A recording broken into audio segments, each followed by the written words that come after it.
നോക്കി, തിരുത്തേണ്ടത് തിരുത്തി, ശരിപ്പെടുത്തേണ്ടത് ശരിപ്പെടുത്തി മുന്നോട്ട് പോയാൽ ഇൻഷാ അല്ലാഹ് മരണാനന്തരം സ്വർഗത്തിൽ പോകാനുള്ള യോഗ്യത നേടിയവരായി നമുക്ക് മാറാം. ഞാൻ ഓർമ്മ സൂറത്തുൽ കഹ്ഫിൽ ആയത്ത് നിങ്ങൾ ശ്രദ്ധിച്ചു കാണും. ഇന്നല്ലദീന ആമനൂ വഅമിലുസ് സാലിഹാത്തി, വിശ്വസിക്കുകയും സൽക്കർമ്മങ്ങൾ പ്രവർത്തിക്കുകയും ചെയ്തവർ. അത് വിശുദ്ധ ഖുർആൻ ഒരുപാട് സ്ഥലത്ത് ഉപയോഗിച്ചൊരു പ്രയോഗമാണ്. ഈമാനും അമലുസ് സാലിഹും കാനത് ലഹും ജന്നാത്തുൽ ഫിർദൗസി നുസുലാ, അവർക്ക് വിരുന്നായിക്കൊണ്ട് സൽക്കാരമായിക്കൊണ്ട് ഫിർദൗസിന്റെ സ്വർഗ്ഗങ്ങളാണ് അല്ലാഹു ഒരുക്കി വെച്ചിട്ടുള്ളത്. അവരതിൽ ശാശ്വതരായിരിക്കും. അതിൽ നിന്ന് മാറിപ്പോകണമെന്ന് അവർ ഒരിക്കലും ആഗ്രഹിക്കുകയില്ല എന്ന് സൂറത്തുൽ കഹ്ഫിൽ അല്ലാഹു പറഞ്ഞിട്ടുണ്ട്. ഇവിടെ സ്വാഭാവികമായി ഒരു ചോദ്യം വരുന്നു, ഏതാണ് ശരിയായ വിശ്വാസം? നമ്മളിൽ പലരും കുടുംബങ്ങളിൽ നിന്ന് പാരമ്പര്യമായി കിട്ടിയ വിശ്വാസങ്ങൾ, നാട്ടിൽ നിന്ന് നാം ഇടപെടുന്ന ജനങ്ങളിൽ നിന്ന്, സമൂഹത്തിൽ നിന്ന് കിട്ടിയ വിശ്വാസങ്ങൾ, അതുപോലെ തന്നെ ഐതിഹ്യങ്ങളുടെയും പുരാണങ്ങളുടെയും അടിസ്ഥാനത്തിൽ, കേട്ടുകേൾവികളുടെ അടിസ്ഥാനത്തിൽ വെച്ചു പുലർത്തുന്ന വിശ്വാസങ്ങൾ, ഇതൊന്നും യഥാർത്ഥത്തിൽ ഇസ്ലാമിക വിശ്വാസത്തിന്റെ ഒരു ശരിയായ മാതൃകയല്ല. ഇസ്ലാമിക വിശ്വാസം എന്ന് പറയുന്നത് പ്രമാണങ്ങളിൽ സ്ഥിരപ്പെട്ട വിശ്വാസം ഏതോ അതാണ് ഇസ്ലാമിക വിശ്വാസം.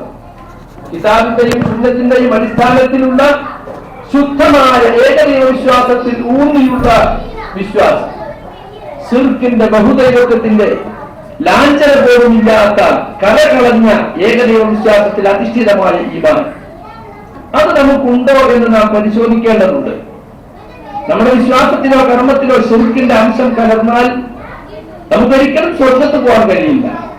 കാരണം ഇന്നഹു മൻ യുശ്രികു ബില്ലാഹ് ഫഖദ് ഹറമല്ലാഹു അലൈഹിൽ ജന്ന, ആരെങ്കിലും അല്ലാഹുവിൽ ശിർക്ക് വെച്ചാൽ അവർക്ക് സ്വർഗ്ഗം അല്ലാഹു ഹറാമാക്കിയിരിക്കുന്നു.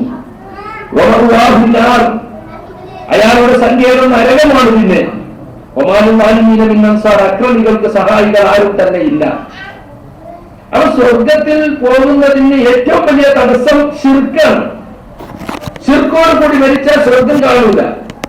മൻ മാത വഹു യുശ്രികു ബില്ലാഹി ശൈഅൻ ദഖലൻ നാർ, ആരെങ്കിലും അല്ലാഹുവിൽ പങ്കുചേർത്തുകൊണ്ട് മരണപ്പെട്ടാൽ അവർ നരകത്തിൽ കിടക്കും, സ്വർഗം കാണൂല. അതുകൊണ്ട് നാം പരിശോധിക്കേണ്ട കാര്യമല്ല. ഫമൻ കാന യർജു ലിഖാഅ റബ്ബിഹി ഫൽയഅമൽ അമലൻ സാലിഹാ, തന്റെ റബ്ബിനെ കണ്ടുമുട്ടണമെന്ന് ആരെങ്കിലും ആഗ്രഹിക്കുന്നുവെങ്കിൽ അയാൾ സ്വാലിഹായ അമൽ ചെയ്യട്ടെ.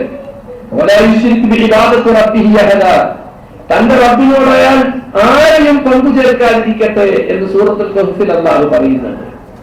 അപ്പൊ റബ്ബിനെ മുഖാമുഖം കാണണമെന്ന് ആഗ്രഹിക്കുന്ന, പരലോകത്ത് അവന്റെ മുമ്പിൽ നിൽക്കണമെന്ന് ആഗ്രഹമുള്ള ഏതൊരുത്തനും തന്റെ വിശ്വാസങ്ങളിലും കർമ്മങ്ങളിലും ശിർക്കിന്റെ ലാഞ്ചനയുണ്ടോ എന്ന് പരിശോധിക്കണം.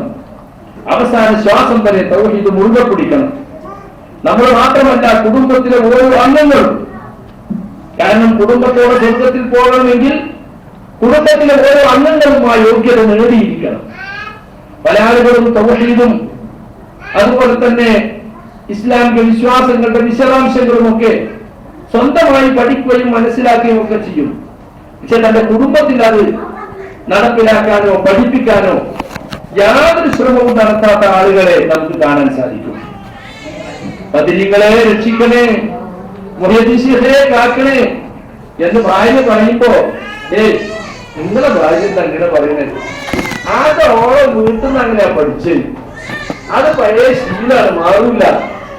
മൂപ്പർക്കതൊരു പ്രശ്നമല്ല. പറ്റുമോ? ആരാണ് ബദരീങ്ങളെന്ന് പോലും ചിലപ്പോൾ പെണ്ണുങ്ങൾക്ക് അറിഞ്ഞൂടാ. ഏതോ തങ്ങളെ പേരെന്താ വിചാരിച്ചിട്ടുള്ളത്.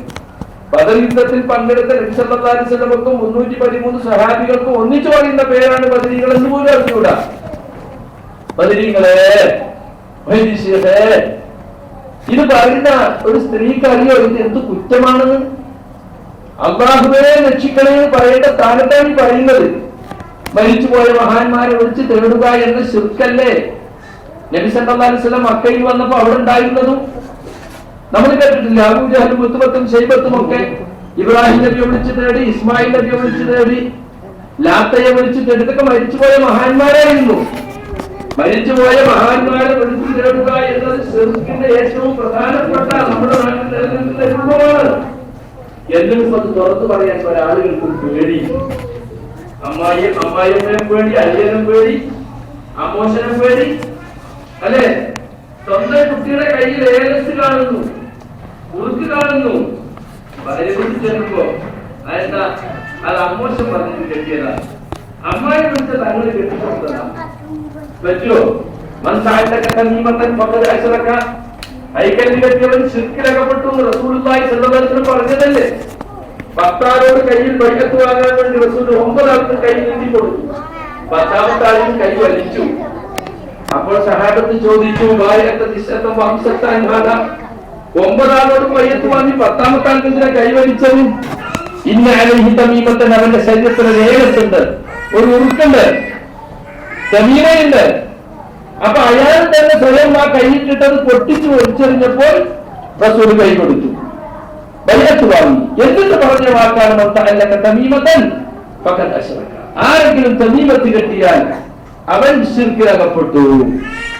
കണ്ടോ? തമീമത്തിന് നമ്മുടെ നാട്ടിൽ ഏലസിനോ ഉറുക്കുന്നോ ഐക്കല്ലിനോ എന്ത് പറഞ്ഞാലും ശരി, ഈ മന്ത്രിച്ച് കെട്ടിയ ഈ കണ്ടൻസർ അതാണ് പല ആളുകളെയും ജീവിപ്പിക്കുന്നതെന്നാണ് വിചാരിച്ചിട്ടുള്ളത്. ചെമ്പിന്റെ തകിടിലാക്കി വെള്ളിയുടെ തകിടിലാക്കിയൊക്കെ അരയിൽ കെട്ടും. എന്നിട്ട് ഇതെല്ലാം എടുത്തു കളഞ്ഞാൽ താൻ അപ്പം വീണു. താൻ നിലനിൽക്കുന്നത് എന്തുകൊണ്ടാണ്? യാതൊരു ആപത്തും വരാതെ ഏതോ ആപത്തുകളെ തടയാൻ വേണ്ടി, വന്നുപോയ ആപത്തിനെ നീക്കാൻ വേണ്ടി ഇതൊക്കെയാണല്ലോ കെട്ടുന്നത്. അപ്പൊ യഥാർത്ഥത്തിൽ അയാൾ ഭയമേൽപ്പിക്കുന്നത് ആ കണ്ടൻസറില്ല, ഈ ഐക്കല്ലാണ് തന്നെ ജീവിപ്പിക്കുന്നത് അയാൾ വിചാരം. ആരെങ്കിലും വല്ലതും ശരീരത്തിൽ ബന്ധിച്ചാൽ അയാൾ അതിലേക്ക് ഏൽപ്പിക്കപ്പെട്ടു, അതാണ് എന്നെ രക്ഷിക്കുന്നത്, അതുകൊണ്ടാണ് ഞാൻ നിലനിൽക്കുന്നത് എന്ന് അത് മനസ്സിലാക്കുന്നു. അപ്പൊ ഏലസ് മുറുക്കും അത് ശിർക്കാണ് എന്ന് മനസ്സിലാക്കിയ ഒരാള് സ്വന്തം മക്കളെ കയ്യിൽ അത് കണ്ടാൽ ഭാര്യ വീട്ടുകാരെ പൊളിച്ച് പറയാതിരിക്കാൻ പറ്റുമോ? പറയാതിരിക്കാൻ പാടില്ല. ഒരു സഹാബി മറ്റൊരാളുടെ രോഗം സന്ദർശിക്കാൻ ചെന്നപ്പോ കൈത്തണ്ടയിൽ ഒരു നൂല് വലിച്ചു പൊട്ടിച്ചു. എന്നിട്ട് പറഞ്ഞു കൊടുത്തത്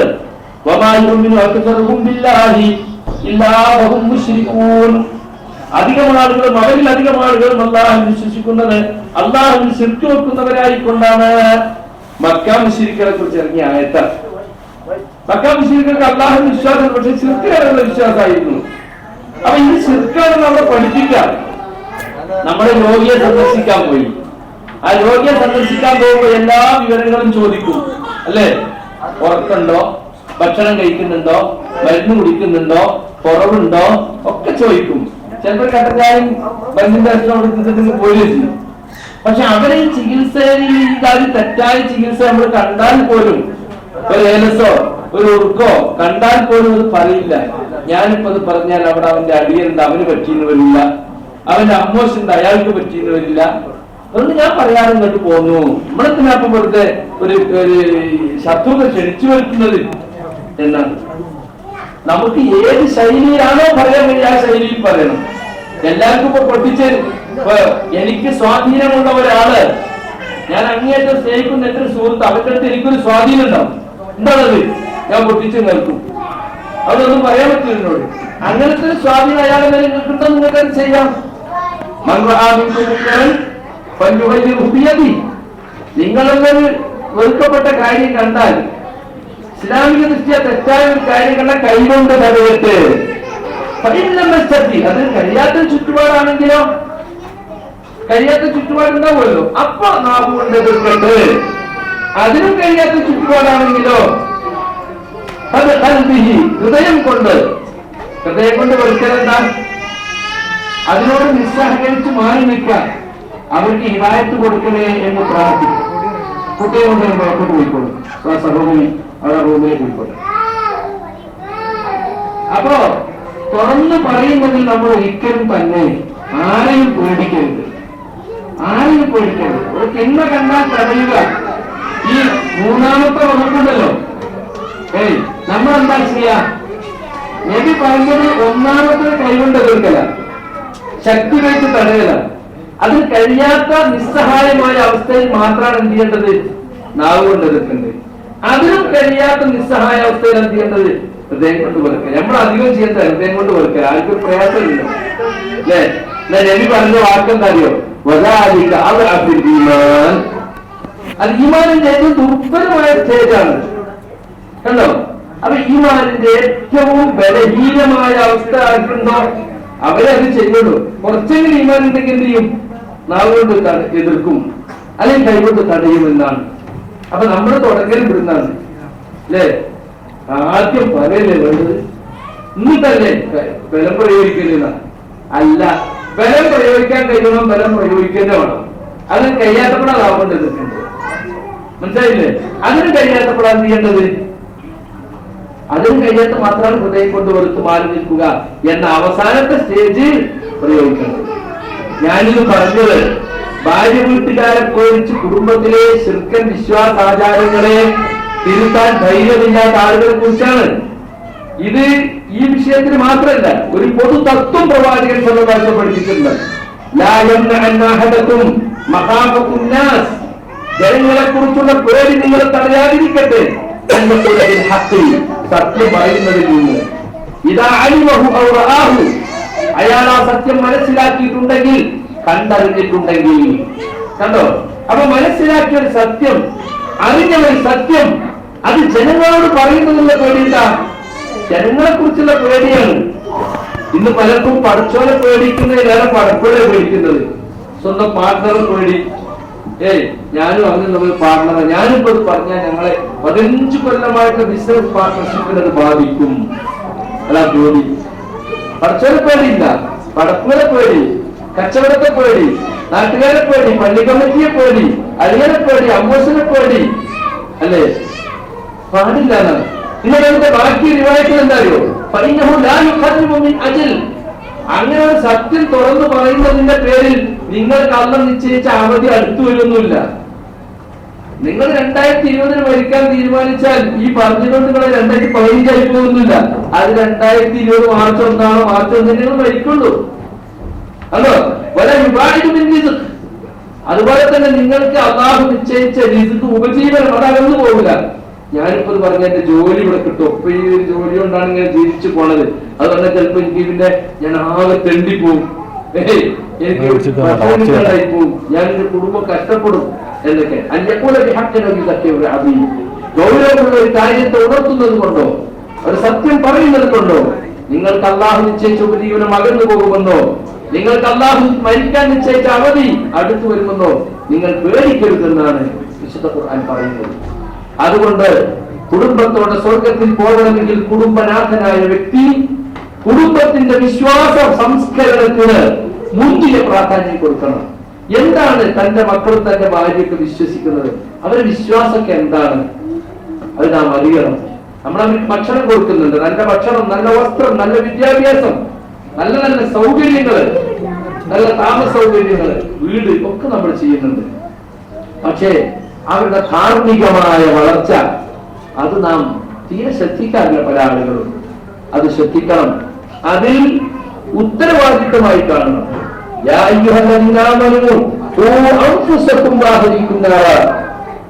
സത്യവിശ്വാസികളെ, നിങ്ങൾ നിങ്ങളെയും നിങ്ങളുടെ കുടുംബത്തെയും നരകത്തിൽ നിന്ന് കാക്കണമെന്ന് വിശുദ്ധ ഖുർആനാണ് പഠിപ്പിക്കുന്നത്. അത് നമ്മുടെ ബാധ്യതയായി നമ്മൾ മനസ്സിലാക്കേണ്ടതുണ്ട്. ലാ ഇലാഹ ഇല്ലല്ലാഹ് എന്ന് വെറുതെ ഉച്ചരിച്ചത് കൊണ്ട് നമ്മൾ രക്ഷപ്പെടുകയില്ല എന്ന് നമ്മുടെ ഭാര്യയ്ക്ക് അറിയണം, മക്കൾക്ക് അറിയേണ്ടതുണ്ട്. ലാ ഇലാഹ ഇല്ലല്ലാഹയുടെ അർത്ഥം എന്താണ്, ആശയം എന്താണ്, അത് മനസ്സിലാക്കിക്കൊണ്ട് മൊഴിയണം. അങ്ങനെ നമ്മൾ മരിക്കണം. മരിക്കാൻ നേരത്തെ ലാ ഇലാഹ ഇല്ലല്ലാഹ് ചൊല്ലിക്കൊടുക്കാൻ പറഞ്ഞല്ലോ, അത് വെറുതെ വായിത്തായി പറഞ്ഞതുകൊണ്ട് രക്ഷപ്പെടുമോ? ഇല്ല. പിന്നെന്ത് വേണം? മൻ മാത വഹുവ യഅലമു അന്നഹു ലാ ഇലാഹ ഇല്ലല്ലാഹ്, അല്ലാഹുവല്ലാതെ ആരാധനയ്ക്ക് അർഹനില്ലെന്ന് അറിഞ്ഞുകൊണ്ട് ഒരാൾക്ക് മരിക്കാൻ കഴിയണം. ആ അറിവുണ്ടാവുക എന്നത് വളരെ പ്രധാനപ്പെട്ടതാണ്. തൗഹീദും തൗഹീദിന് അനുകൂലമായ വിശ്വാസ കാര്യങ്ങളും നമ്മുടെ കുടുംബത്തിൽ എല്ലാവർക്കും അറിഞ്ഞിരിക്കേണ്ടതുണ്ട്. കുറ്റകൃത്യങ്ങൾ ജീവിതത്തിൽ നിന്ന് മാറേണ്ടതുണ്ട്. അപ്പോഴേ തൗഹീദ് ഖാലിസായി എന്ന് പറയാൻ പറ്റുള്ളൂ. നബി പറഞ്ഞല്ലോ, മൻ ഖാല ലാ ഇലാഹ ഇല്ലല്ലാഹ് ഖാലിസൻ മിൻ ഖൽബിഹി ദഖലൽ ജന്ന. ഹൃദയത്തിൽ നിന്നും നിഷ്കളങ്കമായി ലാ ഇലാഹ ഇല്ലല്ലാഹ് ആരെങ്കിലും പറഞ്ഞാൽ അവർ സ്വർഗത്തിൽ കടക്കുമെന്ന് പ്രവാചകൻ സല്ലല്ലാഹു അലൈഹി വസല്ലം പറഞ്ഞിട്ടുണ്ട്. അപ്പോൾ ഞാൻ ചുരുക്കി പറയുന്നത്, നാം സ്വർഗത്തിൽ പോകാനുള്ള ഒന്നാമത്തെ യോഗ്യത നമ്മുടെ വിശ്വാസം ശരിയാകലാണ്, നമ്മുടെ അഖീദ ശരിയാകലാണ്. ആ വിശ്വാസ കാര്യങ്ങൾ നമ്മളും നമ്മുടെ കുടുംബവും ശരിയായ വിശ്വാസത്തിൽ തന്നെയാണോ എന്ന് നാം പഠിക്കേണ്ടതുണ്ട്, പരിശോധിക്കേണ്ടതുണ്ട്. അള്ളാഹുവിനെ പോലെ കഴിവുണ്ടെന്ന് വിചാരിക്കപ്പെടുന്ന മഹാന്മാരെ കുറിച്ച് ആളുകൾ വിശ്വസിക്കുന്നുണ്ട്. എവിടുന്ന് വിളിച്ചാലും എപ്പോൾ വിളിച്ചാലും കേൾക്കാൻ കഴിയും അദ്ദേഹത്തിന്, കാണാൻ കഴിയും അദ്ദേഹത്തിന്, സഹായിക്കാൻ കഴിയും അദ്ദേഹത്തിന് എന്നാണ് പല ആളുകളും പലപ്പോഴും മനസ്സിലാക്കിയിട്ടുള്ളത്.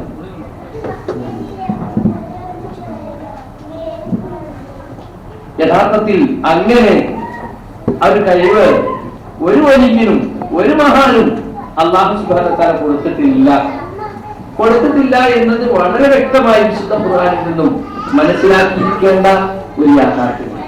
പക്ഷെ പല ആളുകൾക്കും അത് അറിഞ്ഞുകൂടാ. ഔലിയാക്കന്മാർക്കൊക്കെ പ്രപഞ്ചത്തിന്റെ നിയന്ത്രണത്തിൽ വരെ കൈകടത്താൻ സാധിക്കുമെന്ന് വിശ്വസിക്കുന്ന ആളുകളുണ്ട്.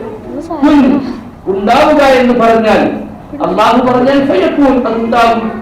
ഇന്നമാ അംറുഹു ഇദാ അറാദ ശൈഅൻ അൻ യഖൂല ലഹു കുൻ ഫയകൂൻ. കണ്ടോ, അല്ലാഹുവിന്റെ കാര്യം ഇത്ര മാത്രമാണ്. വല്ല കാര്യം ഉണ്ടാവണമെന്ന് വിചാരിച്ച് അല്ലാഹു കുൻ എന്ന് പറയുകയേ വേണ്ടൂ, അപ്പോഴേക്കും അത് ഉണ്ടാവുകയായി. എന്നാൽ ചില ഔലിയാക്കന്മാർക്കും കുൻ എന്ന കഴിവുണ്ട്, കുൻ എന്ന് പറയാനുള്ള അധികാരമുണ്ട്. എന്ത് വിശ്വസിച്ചാൽ തന്നെ ശിർക്കാണ്. ഏതെങ്കിലും വലിയ കുൻ എന്ന് പറഞ്ഞാൽ ഉണ്ടാകും. അങ്ങനെയുള്ള കഴിവ് അള്ളാഹു കൊടുത്തിട്ടുണ്ടെന്ന് വിശ്വസിച്ചാൽ തന്നെ എന്തായി? അയാളുടെ വിശ്വാസത്തിൽ ശിർക്ക് വന്നു എന്നതാണ്. അതുകൊണ്ട് വളരെ ഗൗരവമാണ് വിശ്വാസ സംസ്കരണം എന്ന് നമ്മൾ മനസ്സിലാക്കണം. നമ്മുടെ കുടുംബത്തിന്റെ വിശ്വാസം ശരിപ്പെടുത്താൻ നാം പരിശ്രമിക്കേണ്ടതുണ്ട്. പല വിശ്വാസങ്ങളും, തെറ്റായ വിശ്വാസങ്ങളും ആളുകൾ വെച്ചു പുലർത്തിക്കൊണ്ടിരിക്കുന്നുണ്ട്. കണി കണ്ടാൽ, നല്ല ആളെ കണി കണ്ടാൽ അന്ന് ഐശ്വര്യം കിട്ടും എന്നിപ്പോഴും വിശ്വസിക്കുന്ന ആളുകളുണ്ട്.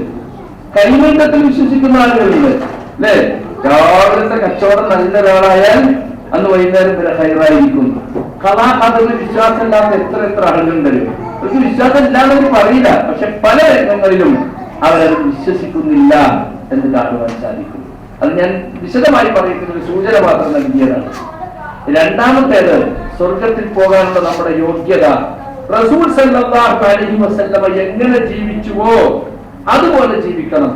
എല്ലാ രംഗത്തും റസൂലിനെ നാം മാതൃകയാക്കണം. അഷ്ഹദു അന്ന മുഹമ്മദ് റസൂലുള്ളാഹി എന്ന രണ്ടാം കലിമയുടെ താല്പര്യം അതാണ്. മുഹമ്മദ് മുസ്തഫ സല്ലല്ലാഹു അലൈഹി വസല്ലം എങ്ങനെ ജീവിച്ചോ അതുപോലെ ജീവിക്കാൻ ഞാൻ ബാധ്യസ്ഥനാണ്. ഞാനും എന്റെ കുടുംബവും ബാധ്യസ്ഥരാണ്. കുല്ലു ഉമ്മത്തി യദ്ഖുലൂനൽ ജന്ന ഇല്ലാ മൻ അബ. എന്റെ ഉമ്മത്തിൽ എല്ലാവരും സ്വർഗ്ഗത്തിൽ കടക്കും വിസമ്മതിച്ചവരൊഴികെ. അപ്പോൾ ചോദിച്ചു, വമൻ അബ, വിസമ്മതിച്ചവരാരാണ് നബിയെ? അവിടുന്ന് പറഞ്ഞു, എന്നെ അനുസരിക്കുന്നവർ സ്വർഗ്ഗത്തിൽ കടക്കും. കണ്ടോ, ആരാണ് എനിക്ക് എന്ന് പ്രവർത്തിച്ചത് അവരാണ് വിസമ്മതിച്ചത്. അപ്പൊ പ്രവാചകൻ സല്ലല്ലാഹു അലൈഹി വസല്ലം പറഞ്ഞതിന് വിരുദ്ധമായി പ്രവർത്തിച്ചാൽ നമുക്കൊരിക്കലും സ്വർഗ്ഗത്ത് പോകാൻ പറ്റില്ല. ജീവിതത്തിന്റെ ചെറുതും വലുതുമായ മുഴുവൻ രംഗങ്ങളിലും പുണ്യ റസൂൽ നമുക്ക് മാതൃക കാണിച്ചു തന്നിട്ടുണ്ട്. അതാണ് സൂറത്ത് അഹ്സാബിൽ നമ്മൾ പറയുന്ന ആയത്തിൽ ലഖദ് കാന ലക്കും ഫീ റസൂലില്ലാഹി ഉസ്വത്തുൻ ഹസന. നിങ്ങൾക്ക് അല്ലാഹുവിന്റെ റസൂലിൽ ഉത്കൃഷ്ടമായ മാതൃകയുണ്ട്. നിങ്ങൾക്കെന്ന് പറഞ്ഞാൽ ഇവൽക്കാന യർജുല്ലാഹ വൽ യൗമൽ ആഖിർ, അല്ലാഹുവിനെയും പരലോകത്തെയും ആഗ്രഹിക്കുന്നവർക്ക്, വദക്കറല്ലാഹ കതീറ, അല്ലാഹുവിനെ ധാരാളമായി സ്മരിക്കുന്നവർക്കും. അല്ലാഹുവിനെ ധാരാളമായി സ്മരിക്കുന്നവർക്കും അല്ലാഹുവിന്റെ റസൂലിൽ ഉത്തമവും ഉത്കൃഷ്ടവുമായ മാതൃകയുണ്ടെന്ന് വിശുദ്ധ ഖുർആൻ നമുക്ക് പറഞ്ഞു തരുന്നുണ്ട്. മറ്റൊരായത്തിൽ കാണാം, ഖുൽ ഇൻ കുൻതും തുഹിബ്ബൂനല്ലാഹ ഫത്തബിഊനി. നിങ്ങൾ അല്ലാഹുവിനെ ഇഷ്ടപ്പെടുന്നുവെങ്കിൽ നിങ്ങൾ എന്നെ പിൻപറ്റണം. കണ്ടോ, അല്ലാഹുവിന്റെ നിങ്ങൾക്ക് ഇഷ്ടമാണെങ്കിൽ അല്ലാഹുവിന്റെ കൽപ്പനയുമായി വന്ന് റസൂൽ പറയാണ് എന്നെ പിൻപറ്റണം. എന്നാൽ യഗ്ഫിർ ലക്കും ദുനൂബക്കും യഹ്ബിബുക്കുമുല്ലാഹ്, അല്ലാഹു നിങ്ങളെ ഇഷ്ടപ്പെടും, നിങ്ങളുടെ പാപങ്ങൾ പൊറുത്തു തരും. അല്ലാഹു ഗഫൂറുർ റഹീം, അല്ലാഹു വളരെ പൊറുക്കുന്നവരും കരുണാനിധിയുമാണ്. ഇപ്പൊ പ്രവാചകനിൽ എല്ലാത്തിനും മാതൃക ഉണ്ട്. ചില ആളുകളൊക്കെ വിചാരം പ്രവാചകൻ മൊത്തത്തിൽ ചില കാര്യങ്ങളൊക്കെ പഠിപ്പിച്ച് ബാക്കി നിങ്ങളെ ഉസ്താദുമാർ പഠിപ്പിക്കുക എന്നൊക്കെ പോയതാണ്. അല്ല, എല്ലാം സ്വർഗത്തിലേക്ക് അടുപ്പിക്കുന്ന മുഴുവൻ കാര്യങ്ങളും അവർക്ക് പഠിപ്പിച്ചിട്ടുണ്ട്. ഇപ്പൊ ചില ആളുകൾ ഖുർആൻ ഓതുന്നതിനേക്കാളേറെ മൻസിൽ വായിക്കാം. അബ്ദുൽ ഗഫാർ മൗലവി ഇറക്കിയിട്ടുള്ള മൻസിൽ കഷ്ണം കഷ്ണം ആയത്തുകൾ, അല്ലെങ്കിൽ ഓരോ വാക്കുകൾ ഇത്ര വട്ടം അത്ര വട്ടം എന്നൊക്കെ പറഞ്ഞ് അദ്ദേഹത്തിന്റെ രാഷ്ട്രീയ ചികിത്സ കേട്ടിട്ടുണ്ടാവും. ഹജ്ജിന് പോയപ്പോഴേതാവും. അതുപോലെ 33 വക ഏടുകൾ, 88 വക ഏടുകൾ, 133 വക ഏടുകൾ ആരുണ്ടാക്കി ഏതാതൊക്കെ. സബീന, സബീന എന്താ? പാത്രം കഴിയുന്ന സബീനപ്പൊടിയല്ല. പിന്നെയോ മാല, മൗലീദ്, റാത്തീബ്, ഖുതുബിയത്ത്, ഈ വക സാധനങ്ങളെല്ലാം കൂടി ആരൊക്കെയോ ഉണ്ടാക്കി എഴുതി കൂട്ടി വെറുക്കുണ്ടാക്കിയിട്ടുള്ള കിതാബാണത്. അത് വായിക്കാം. ഖുർആൻ ഓതുന്നില്ല. അപ്പൊ ആ ആയത്തിന്റെ അവസാനം കണ്ടല്ല, അത് കാനലക്കും ഫീ റസൂലില്ലാഹി ഉസ്വത്തുൻ ഹസന ലിമൻ കാന യർജുല്ലാഹ വൽ യൗമൽ ആഖിർ വദക്കറല്ലാഹ കതീറാ. അത് പലരും ചിന്തിക്കാറില്ല. അല്ലാഹുവിനെ ധാരാളമായി ദിക്ർ ചെയ്യുന്നവർക്ക് റസൂലുള്ളാഹിന്റെ മാതൃകയുണ്ട്. റസൂലിന്റെ ദിക്ർ കുറവാണ്, ഞങ്ങൾ കുറച്ച് കൂടുതൽ ഉണ്ടാക്കാം. അങ്ങനെ ആരും ചിന്തിക്കുക. റസൂൽ വിളിച്ച് ദിക്ർ കൊടുത്തിട്ടുണ്ടോ? അങ്ങനെ ഉണ്ടാക്കാൻ നമുക്ക് അധികാരമുണ്ടോ? റസൂൽ സല്ലല്ലാഹു അലൈഹി വസല്ലം പഠിപ്പിച്ച ദുആ ദിക്റുകൾ അത് തന്നെ ജീവിതത്തിൽ പകർത്തിയാൽ വൽദാകിരീനല്ലാഹ കതീറൻ വൽദാകിറാത്ത്, അല്ലാഹുവിനെ ധാരാളമായി സ്മരിക്കുന്ന പുരുഷന്മാരും സ്ത്രീകളും അവർക്ക് അത് സ്വർഗ്ഗം ഒരുക്കി വെച്ചിട്ട് പാവമോട് ഒരുക്കി വെച്ചിട്ടുണ്ടെന്ന് സൂറത്ത് അഹ്സാബിലുണ്ട്. അതിൽ നമ്മൾ ഉൾപ്പെടണമെങ്കിൽ പ്രവാചകൻ സല്ലല്ലാഹു അലൈഹി വസല്ലം പഠിപ്പിച്ച ദുആ ദിക്റുകൾ തന്നെ പതിവാക്കിയാൽ മതി. അപ്പൊ എല്ലാ രംഗത്തും റസൂലിന്റെ മാതൃക നമ്മൾ പിന്തുടരേണ്ടതുണ്ട്. പലപ്പോഴും മുജാഹിദ് കുടുംബത്തിൽ ജനിച്ച ചില ആളുകൾക്കൊക്കെ പഴയ മുജാഹിദ് മഹല്ലുകളിലൊക്കെ ശിർക്കും വിദഅത്തും ഇല്ലാതിരുന്നാ മതി. മാലി മൗലൂദും റാത്തീബും കബറാരാധനയും അതുപോലെ മരണാനന്തര അടിയന്തരങ്ങളും വൈദ്യശേഖരെ രക്ഷിക്കണേ ബദികളെ കാക്കണമെന്ന ശിർക്കൻ കുടികൾക്കും ഒഴിവാക്കാൻ പിന്നെ എങ്ങനെ ജീവിച്ചാലും കുഴപ്പമില്ല എന്ന് ചിന്തിക്കുന്ന ചില ആളുകൾ. അവരങ്ങനെ പറയുന്നില്ല, പക്ഷെ അവർ നാട്യം നടക്കും കണ്ട അങ്ങനെയാണ്. അത് മാത്രം ഒഴിവാക്കിയിട്ടുണ്ടാവുള്ളൂ. വേറെ അവരുടെ ജീവിതത്തിൽ അല്ലാഹുവിന്റെ റസൂൽ പഠിപ്പിച്ച പല സുന്നത്തുകൾ ഉണ്ടാവില്ല. വിദഅത്തുകളൊക്കെ വർദ്ധിച്ചിട്ടുണ്ടാവും. വിദഅത്തുകൾ വർദ്ധിക്കുന്ന അതേ സ്പിരിറ്റ് തൽസ്ഥാനത്ത് സുന്നത്തുകൾ സ്ഥാപിക്കുന്നത് കാണുന്നില്ല. അപ്പൊ മയ്യത്ത് കൊണ്ടുപോകുമ്പോൾ ദിക്ർ എല്ലാം പാടില്ല. പിന്നെന്താ ചെയ്യേണ്ടത്? മൗനം മിണ്ടാൻ പാടില്ല. നമ്മളോ ചില ആളുകളൊക്കെ വർത്താനം പറഞ്ഞ് എങ്ങനെ ഫോണ് കിട്ടിയത് വന്ന എന്തെല്ലാം അന്വേഷണങ്ങളാണ്. മയ്യത്തിനൊപ്പം പോവാ പറ്റോ? ചില ആൾ തർക്കിക്കാൻ വർത്താനത്തിനൊപ്പം ഒന്നും ഉണ്ടാൻ പാടില്ല. ഇങ്ങനെ അപ്പൊ അവിടെ വിദഅത്ത് ഒഴിവാക്കി, പക്ഷെ സുന്നത്ത് ചെയ്യുന്നില്ല, നമ്മള് സാധിച്ചില്ല. കണ്ടോ? മരിച്ച വീട്ടിലേക്ക് മയ്യത്തിന്റെ വീട്ടിൽ പോയി കണ്ണോർക്ക് 3 തന്ന് 7 തന്ന് 14 തന്നൊക്കെ ഭക്ഷണം ഉണ്ടാക്കി കൊടുക്കാൻ പാടില്ല. പിന്നെ അവിടെ സുന്നത്ത് എന്താ? അവരെ സന്ദർശിച്ച് സമാധാനിപ്പിക്കുക മയ്യത്തിന്റെ വീട്ടുകാരെ. അല്ലേ? മരിച്ച അന്നും പിറ്റേന്നൊക്കെ വെറുതെ കയറി ഇറങ്ങും. വടക്കോട്ട് പറയും കയറി കീയാണ്. മരിച്ചതും കയറി കീയ കയറിയിട്ടൊന്നും ഇറങ്ങാണ്. കയറി ഇറങ്ങിയിട്ട് കാര്യമില്ല. എന്ത് വേണം? അവിടെ ആരെയാണോ ആശ്വസിപ്പിക്കേണ്ടത് അവരെ ആശ്വസിപ്പിക്കണം. എന്താ ആശ്വസിപ്പിക്കേണ്ടത്? നമുക്കൊക്കെ മരിച്ചു പോകേണ്ടവരാണ്. ബാപ്പ മരിച്ചു, നമ്മളൊക്കെ മരിക്കേണ്ടവരാണ്. നിങ്ങൾ ബാപ്പാക്ക് വേണ്ടി പ്രാർത്ഥിക്കുക, നമ്മളും പ്രാർത്ഥിക്കാം എന്ന് പറഞ്ഞ് അവരെ ആശ്വസിപ്പിക്കണം. അതാണ് തഅസിയത്ത്. അപ്പൊ അവിടെ തഅസിയത്തിന്റെ സുന്നത്തുള്ള ആളുകൾ മറന്നു പോകുന്നു. ഇങ്ങനെ ഓരോ സ്ഥലത്തും വിദഅത്തുകൾ ഒഴിവാക്കിയാൽ അവിടെ സുന്നത്ത് എന്താ? നിസ്കാരം ശേഷം കൂട്ടപ്രാർത്ഥന ഒഴിവാക്കി, ചില ആൾ പ്രാർത്ഥന ഒഴിവാക്കി. മുട്ടോലെ ആ ഉള്ളു.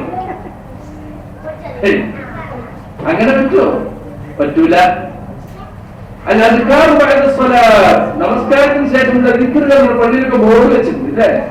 അസ്തഗ്ഫിറുല്ലാഹ് 3 പ്രാവശ്യം, അല്ലാഹുമ്മ അൻത സലാം വസ്സലാം തബാറക യാ ദൽ ജലാലി വൽ ഇക്റാം. ഇത് പള്ളിയിൽ ഇരിക്കുന്നവർക്ക് മാത്രമുള്ളതല്ല, വീട്ടിൽ പള്ളികൾ മനസ്സിലാക്കിക്കോ. നിസ്കാര ശേഷമുള്ള ദിക്റുകൾ ലാ ഇലാഹ ഇല്ലല്ലാഹു വഹ്ദഹു ലാ ശരീക ലഹു ലഹുൽ മുൽക്കു വലാ കുല്ലി ഷൈഇൻ ഖദീർ അല്ലാഹു ഫലാ മാനിഅ ലിമാ അഅതൈത വലാ മുഅ്തി ലിമാ മനഅത വലാ യൻഫഉ ദൽ ജദ്ദി മിൻകൽ ജദ്ദ്. കണ്ടോ? പിന്നെ സുബ്ഹാനല്ലാഹ് അൽഹംദുലില്ലാഹ് അല്ലാഹു അക്ബർ 33 തവണ. അത് നമ്മുടെ പെണ്ണുങ്ങളൊക്കെ എന്ത് ചെയ്യും? മാല അവിടെ നിസ്കാരപ്പായി മുസല്ലയിൽ വെച്ചിട്ടുണ്ടാവും. 33 മണിയുള്ള മാല.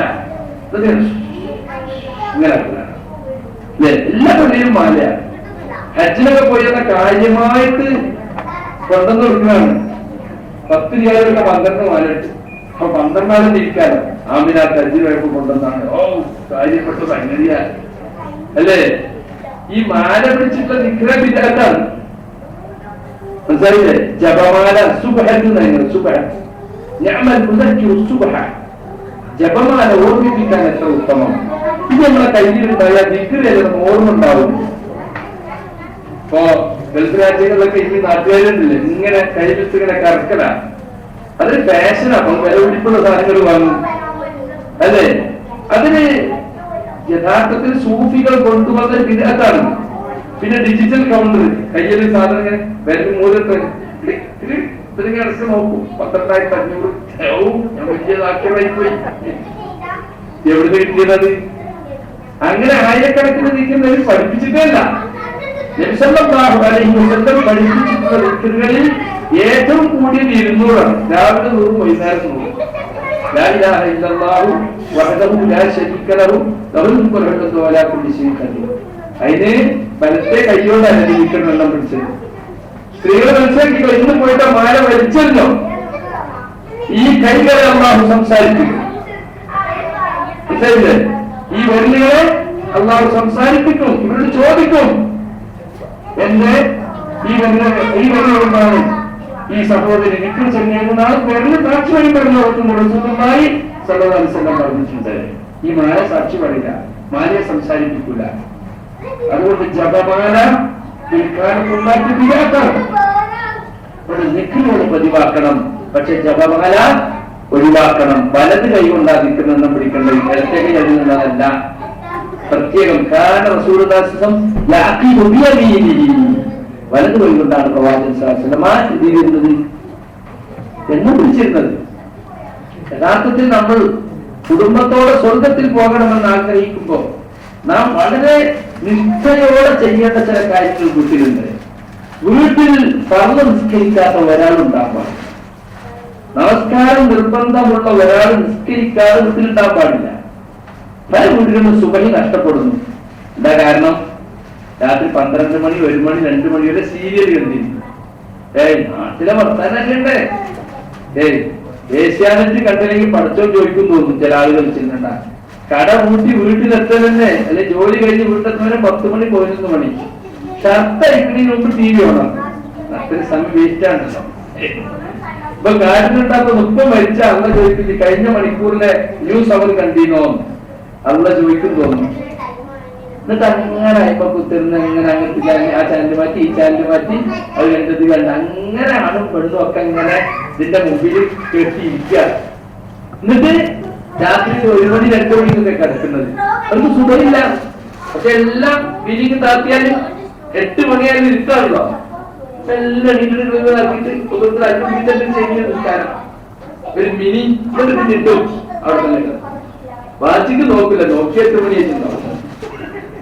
സുബൈയാന്നുള്ള വിശ്വാസത്തില് അങ്ങനെ ഒരു സുബൈ സൂര്യദിച്ച കഴിഞ്ഞ് സുബൈന്റെ സമയം നമസ്കാരത്തിന്റെ വക്കത്ത് കഴിഞ്ഞ എല്ലാ കലണ്ടറിലും 6ാമത് വക്തയും അതേതാ ഉദയം.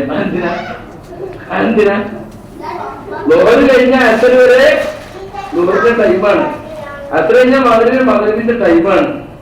എന്നാൽ സുബഹി കഴിഞ്ഞാലോ പിന്നെ എഴുതാത്തൊരു വക്തുണ്ട്. ഏതായോ ഇശാന്റെ വക്ത്. കുറെ ആൾ SSK 12 മണി, 1 മണി, 2 മണിക്കൊക്കെ വീട്ടിലെത്തി TV കണ്ട് കുളിയും കഴിഞ്ഞ് ഭക്ഷണം കഴിച്ച് കിടക്കുമ്പോ അല്ലല്ലോ അപ്പഴും നാളൊക്കെ ഇശാക്ക് വക്തില്ലാന്നേ മനുഷ്യന്മാരെ വിചാരം. ഇശ മുതൽ സുബഹി വരെ വക്തുണ്ടോ?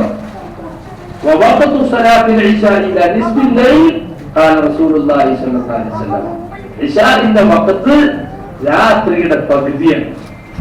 അപ്പൊ എപ്പോഴാ മഗ്‌രിബ് കൊടുക്കണ? 7 മണി. സുബഹി 6:15. 7:15 എത്തേണ്ട അതിന്റെ നേർ പകുതിയിൽ ഇശാന്റെ ടൈം ചെയ്യും. മനസ്സിലായില്ലേ? അത് നോക്കില്ല പല ആളുകളും. അപ്പൊ വഖത്തിൽ നിസ്കരിക്കണം. പല സഹോദരിമാരും നമസ്കരിക്കും, പക്ഷെ വഖത്ത് നിസ്കരിക്കില്ല. രാവിലെ 9 മണിക്ക് എണീറ്റ് പിന്നെ വിശാലമായ അലക്കലും കുളിയും തുടക്കലും വൃത്തിയാക്കലും ഒക്കെ ആയിട്ട് ചുരുക്കി പറഞ്ഞ ബഹുമാനോട് കേട്ടിട്ടുണ്ടാവില്ല. കേട്ടാലും കേൾക്കില്ല, നിസ്കരിക്കാം. എന്നിട്ട് ഇങ്ങനെ ഒന്നും കൂട്ടിയടിക്കില്ല. 100 അസറും ചില ആള് 100 അസറും മകരിനും കൂടി കൂട്ടിയടിച്ചാണ് അല്ലേ?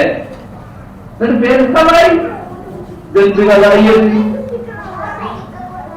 കളായി എന്ന് പറഞ്ഞാൽ എന്തിനാ പറയുന്നയോ? വഖത്തിന് നിർവഹിക്കാൻ ശർഈയായ ഉദ്റുള്ള ആൾക്ക് ഒരാൾ ഉറങ്ങിപ്പോയി, ശർഈയായ ഉദ്റാണ്, മറന്നുപോയി, അതിൽ ബോധം കിട്ടും, ഉണർന്നപ്പോ ഒത്ത എഴുതുന്നു. ഇങ്ങനെയുള്ള ആളുകൾക്കാണ് കള ആകല്, മറ്റത് കള ആക്കലാണ്. കള ആകൽ ഇസ്ലാമിലുണ്ട്. അപ്പൊ എന്ത് ചെയ്യണം? ഉണർന്നാൽ നിസ്കരിക്കണം, ഉണർന്നാൽ ഓർമ്മ വന്നാൽ നിസ്കരിക്കണം, ബോധം തെളിഞ്ഞാൽ നിസ്കരിക്കണം. എന്നാൽ കള ആക്കിയാലോ കരുതിക്കൊണ്ട് നിസ്കാരം ഒഴിവാക്കില്ല. നിങ്ങൾ നിസ്കരിച്ചെന്താ കാര്യം? അതുകൊണ്ട് സഹോദരിമാര് മനസ്സിലാക്കിക്കോ, ഇന്ന സ്വലാത്ത കാനത അലൽ മുഅ്മിനീന കിതാബൻ മൗഖൂതാ. തീർച്ചയായും നമസ്കാരം സത്യവിശ്വാസികളുടെ മേൽ വഖത്ത് നിശ്ചയിക്കപ്പെട്ട രീതിയിൽ നിർബന്ധമാക്കപ്പെട്ടതാണ്. വഖത്ത് 17 റക്അത്ത് കോൺട്രാക്ട് എടുത്തമാര് എപ്പോഴും നിസ്കരിച്ചാൽ പറയാം. എന്നാ സൗകര്യല്ലേ? രാവിലെ ഉറക്കമൊക്കെ കഴിഞ്ഞിട്ട് നല്ലോണം 4 ആദ്യം, പിന്നെ അസർ 4, മഗ്‌രിബ് 3, ഇന്നത്തെ കഴിഞ്ഞ് ഞാൻ രാവിലെ നോക്കിയാൽ മതി അല്ലേ? അങ്ങനെ കോൺട്രാക്ട് എടുത്തമാര് നിസ്കരിച്ചാൽ മതിയോ? പറ്റൂല. അത് കരുതിക്കുട്ടി സഹോദരന്മാർ എന്ത് ചെയ്യാണ്? നീട്ടി വെക്കുക. അത് കുളിക്കാൻ വൈകി, അലക്കാൻ വൈകി, അങ്ങനെ നീട്ടിയിട്ട് ളുഹ്ർ അസറിലേക്ക് എന്നും ളുഹ്ർ അസർ ഒന്നിച്ച് ചെയ്യാറുണ്ട്. എപ്പോഴെങ്കിലും ഒരു പക്ഷേ സംഭവിച്ച ജമാക്കാറുണ്ട്. ജമാക്കല് ഇപ്പൊ ഇവിടെ മഴയൊക്കെ പെയ്യുമ്പോ ജമാക്കും അല്ലേ പള്ളികളിലൊക്കെ. അപ്പൊ മഴയോ രോഗമോ ഇല്ലാതെയും ചില അത്യാവശ്യ ഘട്ടത്തിൽ ഒരാൾക്ക് അങ്ങനെ ചിലപ്പോ ചെയ്യേണ്ടി വരും. അപ്പൊ നിങ്ങളെ വീട്ടില് പിന്നെ ആരുമില്ലാത്തൊരു സന്ദർഭം, നിങ്ങൾ മാത്രം ചില കാര്യങ്ങൾ നിർബന്ധമായി ചിലപ്പോൾ ഒരു രോഗിയെ ശുശ്രൂഷിക്കുന്ന ആളാണ്, എന്നും പോകാൻ പറ്റൂല. അപ്പൊ അയാൾ ചില സന്ദർഭത്തിൽ എന്ത് ചെയ്യേണ്ടി വരും? ഈ ശുശ്രൂഷിക്കുന്ന ആൾക്ക് വേറെ ആരെയും കിട്ടിയില്ലെങ്കിൽ ഞാൻ നിസ്കരിക്കട്ടെ എന്ന് പറഞ്ഞ് നിൽക്കേണ്ടി വരും. അങ്ങനെയുള്ള ഒരു ഘട്ടത്തില് ജമാക്കാം, നമ്മൾ 4 തന്നെ നിസ്കരിക്കണം. എന്നാൽ ഇവിടെ പൊട്ടലിന് പിടിച്ചതിനൊക്കെ ജമാക്കുന്ന സ്വഭാവമാണ് നമ്മുടെ സഹോദരിമാർക്ക് പലർക്കുള്ളത്. അത് വളരെ സൂക്ഷിക്കണം. നമസ്കാരം എന്ന് പറയുന്നത് നാളെ പരലോകത്ത് അവരുമായി ഖിയാമത്ത് നാളിൽ ഒന്നാമതായി വിചാരണ എടുക്കപ്പെടുന്നത് തന്റെ അമലിൽ നിന്നും സ്വലാത്തുഹു, അവന്റെ നമസ്കാരമാണ്. അത് ശരിയായാൽ, നമസ്കാരം ശരിയായാൽ അയാൾ വിജയിച്ചു, രക്ഷപ്പെട്ടു. ആ നമസ്കാരം ശരിയായിട്ടില്ലെങ്കിലോ അയാൾ പരാജയപ്പെട്ടു, നഷ്ടപ്പെട്ടു, നഷ്ടക്കാരനായി. എന്ത് നമ്മൾ പകരം ചെയ്തിട്ടും കാര്യമില്ല. ചില ആളുകളെ കുറിച്ച് നല്ല മനുഷ്യനാട്ടോ, എന്ത് സേവന സന്നദ്ധന, എപ്പോ വിളിച്ചാലും ആർക്ക് വേണ്ടി എന്ത് സിനിമ ചെയ്തു കൊടുക്കും. അയാൾ കണ്ണ് പറിച്ചു കൊടുക്കാൻ വരെ റെഡിയാണ്. എന്ത് കയ്യിലൊക്കെ കീശിലൊന്നും പറഞ്ഞിട്ടാതെ ചോദിച്ചോണ്ട് കൊടുക്കും. പക്ഷെ ഒരു കുഴപ്പപ്പെടും, നിസ്കരിക്കൂല. പോയില്ലേ കഥ, അച്ഛൻ മരമൊന്നും വീണു, എന്താ പറ്റി? ഒന്നും പറ്റിയില്ല, തല വീണു, പിന്നെ കാര്യമുണ്ടോ എന്നതുപോലെയാണ്. നിസ്കരിക്കണില്ല എന്ന് പറഞ്ഞ് പിന്നെ അയാൾ എന്ത് സദക്ക ചെയ്യുന്ന ആളായിട്ടും സക്കാത്ത് കൊടുക്കണായിട്ടും പാപങ്ങൾ സഹായിക്കുന്ന ആളായിട്ടും എത്തിവരായിട്ടും ഒന്നും കാര്യമില്ല. നമസ്കാരത്തിന് പകരം നമസ്കാരം മാത്രമേ.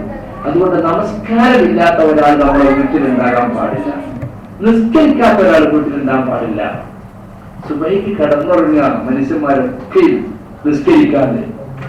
നമ്മുടെ കുട്ടികളെ നമ്മൾ പല സ്ഥാപനങ്ങളിൽ കൊണ്ടുപോയാക്കും, നിസ്കരിക്കാൻ സൗകര്യമില്ലാത്ത സ്ഥാപനങ്ങളിൽ. അത് നമ്മൾ അന്വേഷിക്കുകയല്ല. ഒരു കുട്ടി സ്കൂളിൽ പോയാൽ 17 വയസ്സ് വരെ, +2 കഴിഞ്ഞിട്ടാ പുറത്തു വരുന്നത്. ഈ 17 കൊല്ലം പല കുട്ടികൾക്ക് 3 ഒക്കത്തുള്ളൂ. മകരിന്റെ സുഖം പകരത്തെ 2 ഒക്കത്തില്ലേ ഇല്ല. മറ്റേ ഉണ്ടെങ്കിൽ വീട്ടിലുണ്ടെങ്കിൽ 10 വയസ്സായ നിസ്കാരം നിർബന്ധമില്ലേ? 7 വയസ്സായ കുട്ടികളെ നിങ്ങൾ നമസ്കരിക്കാൻ ഉപദേശിക്കണം. 10 വയസ്സായിട്ട് നിസ്കരിക്കുന്നതിന് അവരെ അടിക്കണം. അപ്പൊ നിർബന്ധമല്ലേ? അപ്പൊ 7 കൊല്ലത്ത് നിസ്കാരം ആരെ ഉത്തരവാദി?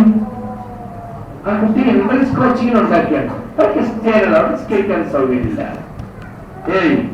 നല്ല എഡ്യൂക്കേഷനാണ്. നിസ്കാരമില്ലെങ്കിൽ നല്ല എഡ്യൂക്കേഷൻ അല്ലേ? എന്തിനാണ് നിസ്കാരമില്ലാത്ത എഡ്യൂക്കേഷൻ? ഇസ്ലാമിക വേഷം ധരിക്കാൻ പറ്റാത്ത സ്കൂളിൽ കുട്ടികളെ കൊണ്ടയക്കാം. പെൺകുട്ടികൾ, പ്രായപൂർത്തിയൊക്കെ പെൺകുട്ടികൾ പോലും മുട്ടോളം എത്തുന്ന മിനിസ്കർട്ടും ആകു കയ്യും തലയിലിടാതെ അല്ലേ പറ്റുമോ? നല്ല എഡ്യൂക്കേഷൻ. എന്തിന് എഡ്യൂക്കേഷൻ? അവിടെ ഒഴിവാക്കി നടന്നതിന്റെ എഡ്യൂക്കേഷൻ കിട്ടിയിട്ട് കഴിഞ്ഞുണ്ടോ? ഒരാൾ ശ്രദ്ധിക്കുന്നില്ല. അത് എന്ത് കുറ്റമാണ്? നിങ്ങളുടെ കുട്ടി അവിടത്ത് വെളിപ്പെടുത്തി പോകുന്നതിന്റെ കുറ്റം നിങ്ങൾക്കാണ്. അത് ശ്രദ്ധിക്കാറില്ല. ജുമഅക്ക് പോലും അനുവദിക്കാത്ത സ്കൂളിന്റെ നാട്ടിൽ ഇപ്പൊ തലശ്ശേരി മുസ്ലിമീങ്ങളുടെ കേന്ദ്രമായിട്ട് വടക്കൻ കേരളത്തിൽ വലിയ കേന്ദ്രമാണ്. അവർ ക്രിസ്ത്യൻ മാനേജ്മെന്റ് സ്കൂളിൽ ജുമഅക്ക് പോലും അനുവദിക്കില്ല.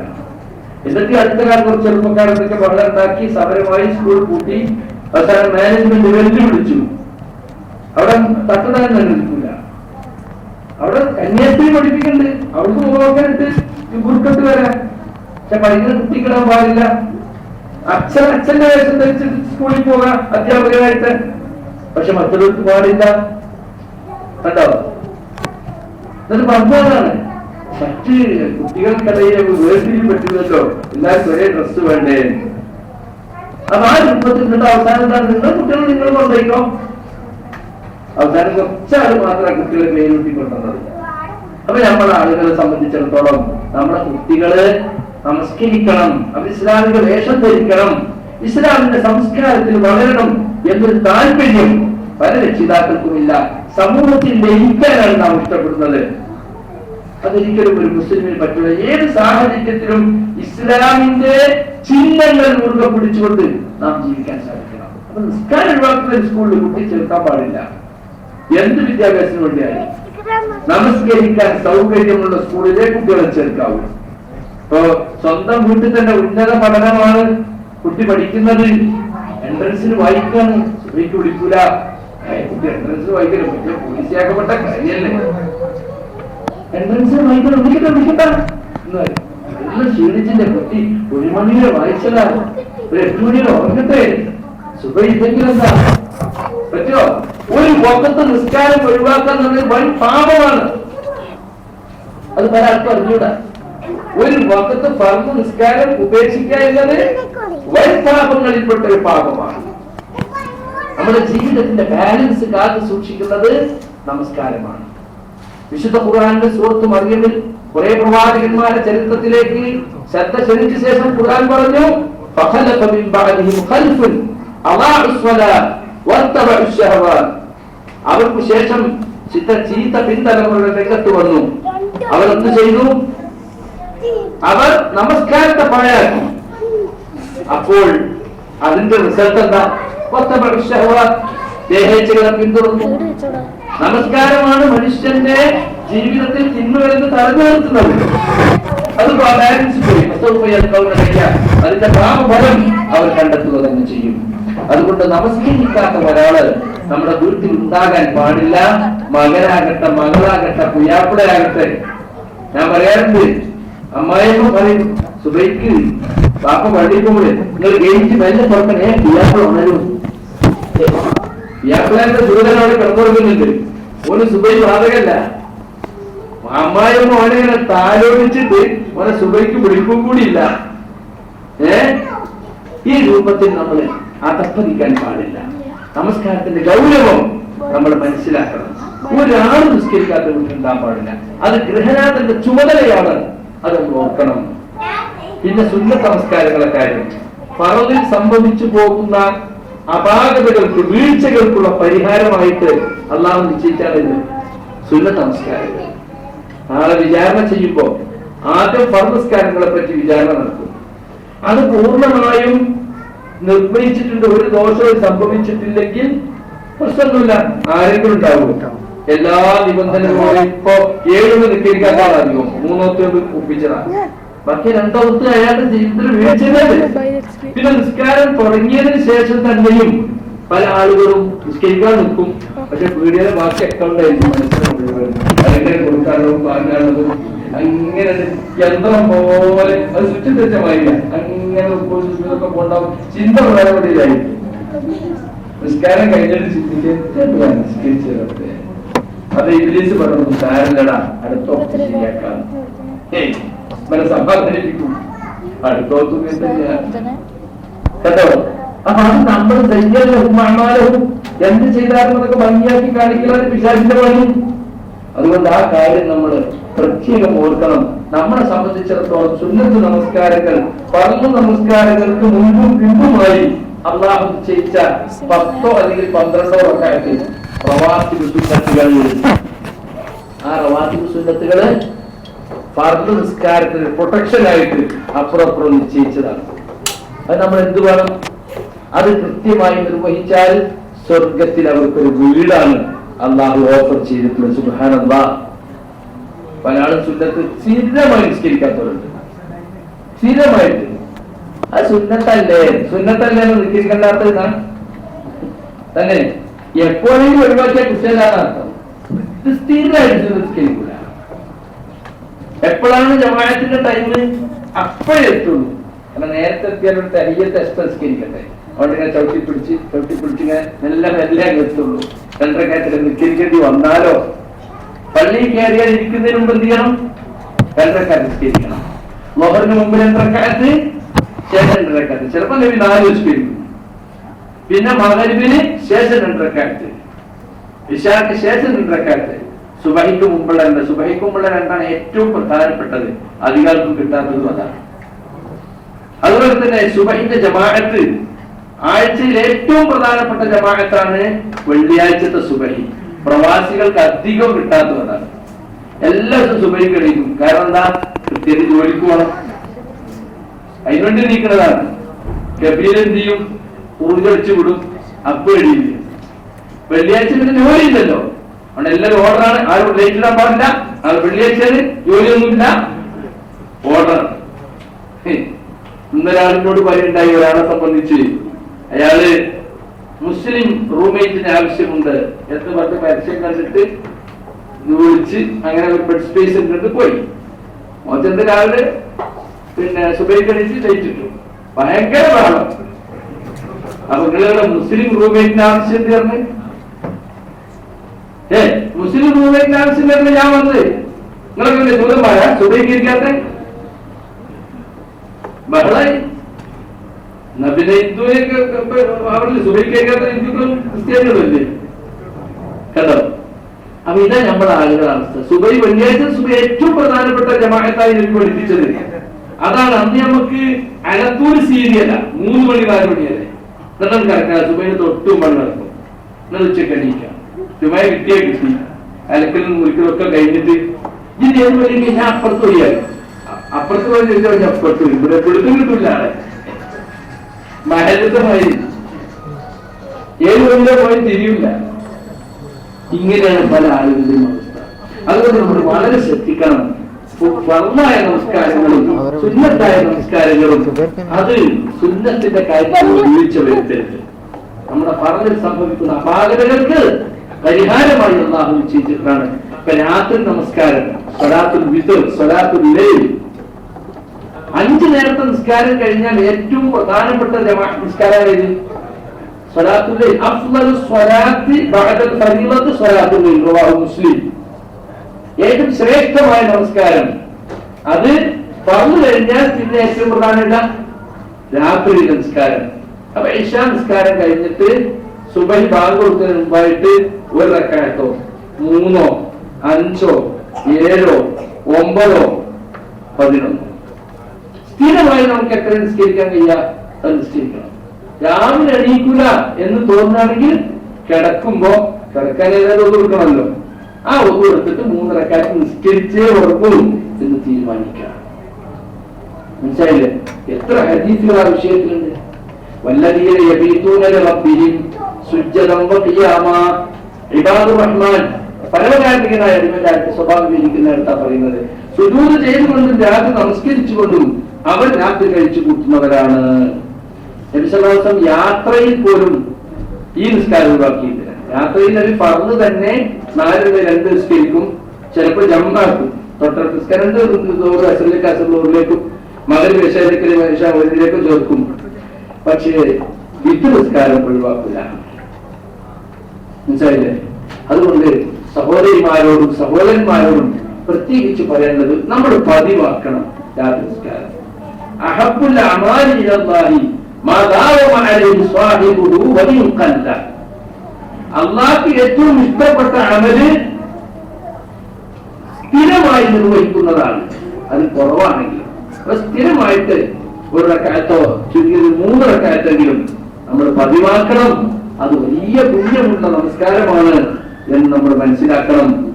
പിന്നെ നമ്മുടെ വീട് അല്ലാഹുവിനെ ഓർക്കുന്ന വീടാണോ? അല്ലാഹുവിനെ കുറിച്ച് ഓർമ്മയുണ്ടാവോ നമ്മുടെ വീട്ടിലെത്തിയാൽ? എന്ന് പറഞ്ഞിട്ടുണ്ട്, അല്ലാഹുവിനെ ഓർക്കുന്ന മനുഷ്യൻ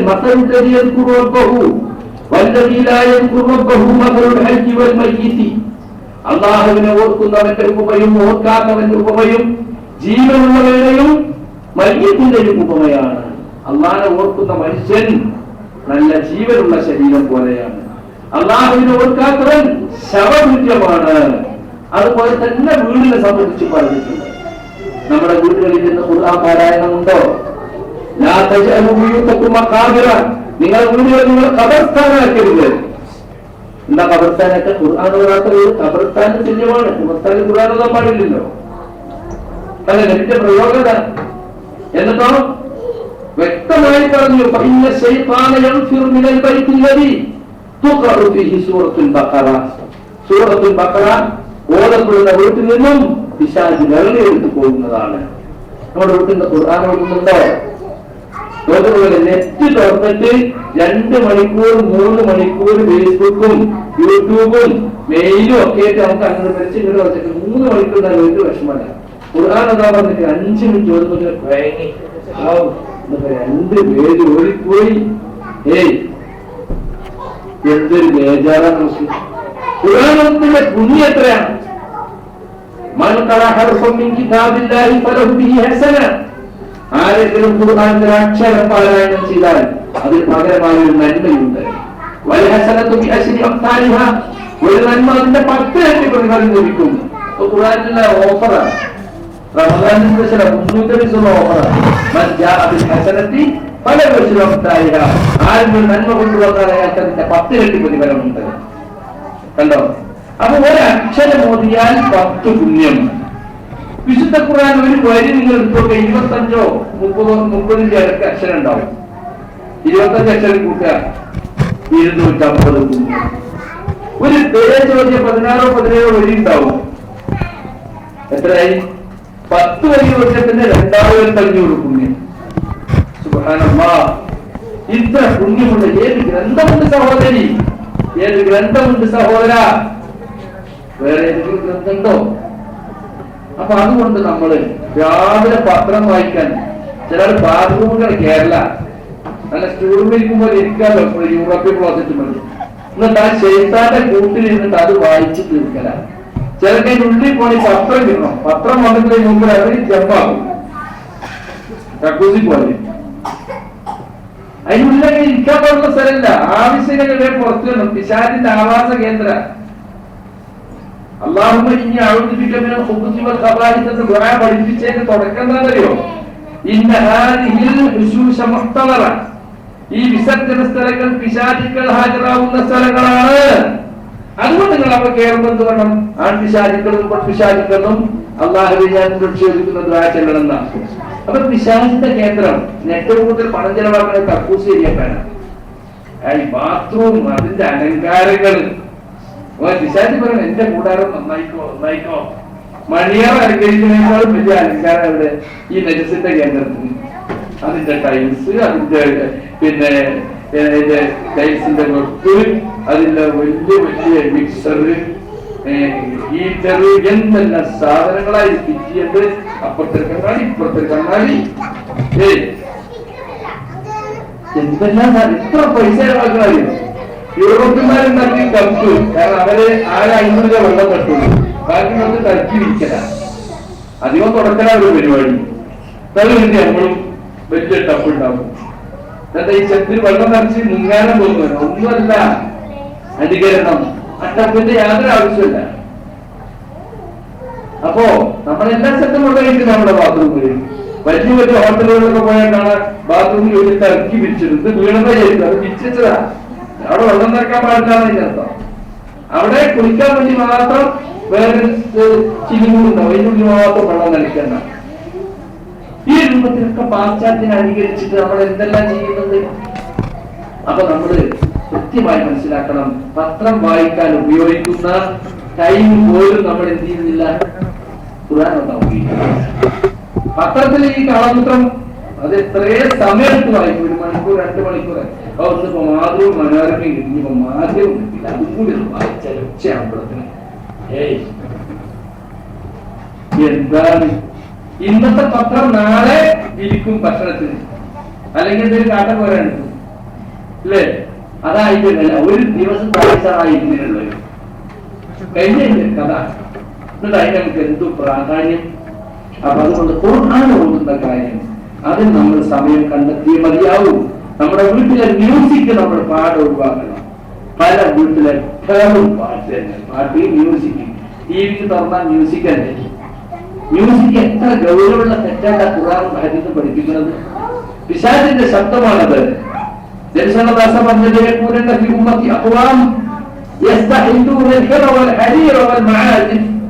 എന്റെ സമുദായത്തിൽ ചില ആളുകൾ വരും, അവർ ഹലാലായിട്ടാണ് ഏതിന് വ്യഭിചാരം, ഹരീർ എന്ന പത്ത്, വാദ്യോപകരണങ്ങൾ, എല്ലാ വാദ്യോപകരണങ്ങളും ഹലാലായിട്ടാണ് വരുമെന്ന് നബി സല്ലല്ലാഹു അലൈഹി വസല്ലം പറയാൻ. എന്ന് പറഞ്ഞാൽ തന്നെ അത് അസ്ലിൽ ഹറാമാണ്, പക്ഷെ ഇവരതിനെ ഹലാലായി കാണുന്നതാണ്. നമ്മുടെ വീട് പിശാചിന് ഇഷ്ടപ്പെട്ട വീടായി മാറുന്നത് നമ്മുടെ വീട്ടിൽ എപ്പോഴും മ്യൂസിക് ഉണ്ടാവുമ്പോഴാണ്. മ്യൂസിക് നമ്മൾ രക്ഷപ്പെടണം. എല്ലാരും മൊബൈൽ മ്യൂസിക്. പിന്നെ നമ്മുടെ വീടുകളിലൊക്കെ അള്ളാഹുവിനെ ഓർക്കണമെങ്കിൽ വീട്ടിലേക്ക് കയറുമ്പോ ബിസ്മില്ല പറയണം, ഭക്ഷണം കഴിക്കുമ്പോ ബിസ്മില്ല പറയണം, വസ്ത്രം ധരിക്കുമ്പോ ബിസ്മില്ല പറയണം, അല്ലേ? പിശാചിന് രക്ഷപ്പെടാൻ വേണ്ടി പഠിപ്പിച്ചത് വിശുദ്ധ ഖുർആൻ പഠിപ്പിച്ചു. ഫഖുൽ റബ്ബി അഊദു ബിക മിൻ ഹമസാത്തി ശയാത്തീൻ വഅഊദു ബിക റബ്ബി അൻ യഹ്ദൂൻ. പിശാച് ഹാദറാകുന്നതിൽ നിന്ന് ചിലപ്പോൾ ഹാദറ വലിയ പ്രശ്നം. റബ്ബി അഊദു ബിക മിൻ ഹമസാത്തി ശയാത്തീൻ, എന്റെ റബ്ബേ ഞാൻ നിന്നോട് രക്ഷ തേടുന്നു പിശാചുക്കളുടെ ദുർബോധനങ്ങളിൽ നിന്നും. വഅഊദു ബിക, നിന്നോട് ഞാൻ രക്ഷ ചോദിക്കുന്നു അൻ യഹ്ദൂൻ, പിശാചുക്കൾ എന്റെ അടുക്കൽ ഹാജരാകുന്നതിൽ നിന്നും. അപ്പൊ ഹാജറാവും ഹാദറാവും, അതിനെ രക്ഷ ചോദിക്കുന്നു. നബിയോട് പറയാൻ വേണ്ടി അള്ളാഹു പറയാണ്. അപ്പൊ പിശാച് എപ്പോഴും നമ്മളെ കൂടെ ഉണ്ട്. വീട്ടിൽ കയറുമ്പോൾ നിങ്ങൾ ബിസ്മില്ല മറന്നാൽ പിശാച് തന്റെ കൂട്ടാളി പിശാചിനോട് പറയുമോ, ഇന്ന് നമുക്ക് ഇവിടെ ലോഡ്ജിങ് കിട്ടിയിട്ടോ. നിങ്ങൾ ഭക്ഷണം കഴിക്കുമ്പോൾ ബിസ്മില്ല പറഞ്ഞാൽ പറയുമോ, ഇന്ന് ബസ് കിട്ടി. കണ്ടോ? അപ്പൊ അതിനു വേണ്ടി പിശാച് കൂടെ തന്നെ ഉണ്ടായിരിക്കും. അത് നമ്മൾ പ്രത്യേകിച്ച് മനസ്സിലാക്കണം. അതുകൊണ്ട് സിനിമയും സീരിയലും അശ്ലീലവും നമ്മള് കാണൽ നിർത്തണം. ഈ അശ്ലീല സിനിമകള് മക്കളൊപ്പം വാപ്പിയും ഉമ്മയും കാണുന്നു. വൃത്തികെട്ട ഔറത്തും പ്രദർശനവും കാണാൻ പാടില്ലാത്തതും കിടപ്പറയിൽ വെച്ച് മാത്രം ചെയ്യുന്നതും പരസ്യമായിട്ട് കാണുമ്പോ കുട്ടികളെ നോക്കും, ഉപ്പയും ഉമ്മയും ശ്രദ്ധിക്കുന്നുണ്ടോ? ഉപ്പയും ആസ്വദിക്കാൻ കണ്ട കുട്ടിക്ക് ഇരട്ട അനുവാദമായി. ഇത് നോക്കുന്നതിന് ഒരു കുഴപ്പമല്ല എന്ന് വാപ്പയും ഉമ്മയും കുട്ടിയെ പഠിപ്പിക്കുകയാണ്. അപ്പൊ അതുകൊണ്ട് നമ്മുടെ സംസ്കാരം തന്നെ നശിച്ചു പോകും. വിനോദത്തിനും ഉല്ലാസത്തിനും വേണ്ടി നമസ്കാരത്തോട് മുടങ്ങിപ്പോകുന്നു, കുട്ടികളെ പഠനം മുടങ്ങുന്നു, ഹറാമ് കാണുന്നതിനും നോക്കുന്നതിനും ലജ്ജയില്ലാതാകുന്നു, പല നമസ്കാരങ്ങളും നഷ്ടപ്പെടുന്നു, സ്വഭാവം നഷ്ടപ്പെടുന്നു, ദുസ്വഭാവങ്ങൾ വൃത്തികേടുകൾ നമ്മുടെ വീട്ടിലേക്ക് കടന്നു വരുന്നു. അതിന് തടയണം. തടയുന്നത് നമ്മുടെ കടമ, ഗൃഹനാഥന്റെ കടമയാണ്. എന്തിനായി ചാനൽ കണക്ഷൻ? നന്മക്കോ തിന്മക്കോ ഈ വാങ്ങുമ്പോ പറയാൻ വാർത്ത കേൾക്കാൻ വേണ്ടി മാത്രമാണ് പറയും. എന്നിട്ടോ അവധി ദിവസം ഓഫാക്കുന്നത് ആകെ വാർത്തയുടെ സമയത്താണ്. എല്ലാവരും ഒന്നിച്ചിരുന്ന് കാണും. എല്ലാവരും പോയി കഴിഞ്ഞ് വാർത്ത ഞങ്ങൾ പോയി ഭക്ഷണം കഴിച്ചു വരും. അപ്പൊ മാത്രം ഓഫാക്കുക. ഫുൾ സീരിയലാണ് അവധി ദിവസം, അല്ലേ? അപ്പൊ ടി വി വീട്ടിലുണ്ടായ ഒരു ശൈത്താനെ വീട്ടിൽ വർദ്ധിച്ചമായി.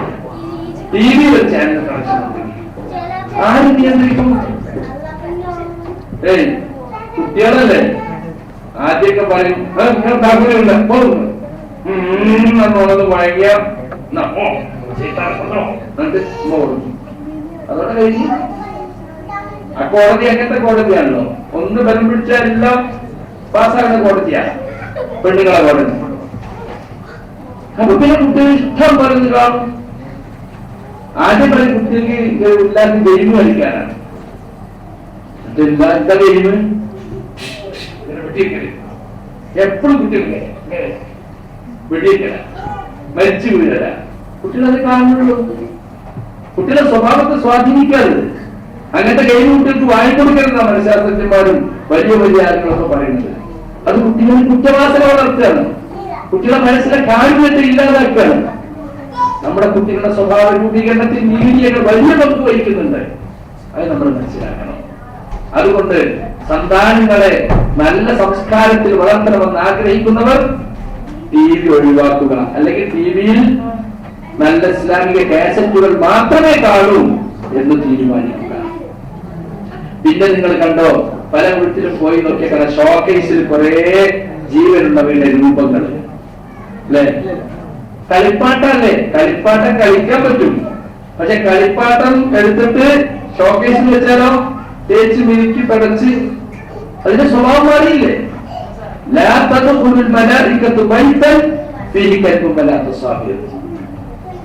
നായയും രൂപങ്ങളും ചിത്രങ്ങളുമുള്ള വീട്ടിലേക്ക് മലക്കുകൾ പ്രവേശിക്കൂല. വല്യപ്പാന്റെ ഫോട്ടോ വലുതാക്കിയിട്ട് ചിലപ്പോൾ മാലിട്ടുണ്ടാവും. ഞാൻ പറയുന്നത് തിരി കൂടെ കത്തിച്ചാളാണ്, ആരാധനയായ പറ്റുമോ? പാടില്ലാത്തതാണ്, പാടില്ലാത്തതാണ്. വലിയ കട്ടൗട്ട് വെച്ച പോലെ ഓരോ റൂമിലും വലിയ വലിയ ഫോട്ടോകൾ. ഇന്നും ഈ മൊബൈലിൽ ഫോട്ടോ എടുക്കല് എത്ര വ്യാപകമാണ്. എന്നിട്ട് ഇങ്ങനെ പല ഫോട്ടോ ഗാലറിയിൽ ഇങ്ങനെ കറക്കി വെക്കല. എല്ലാ മനുഷ്യന്മാരുടെ കയ്യിൽ മൊബൈലാണ്.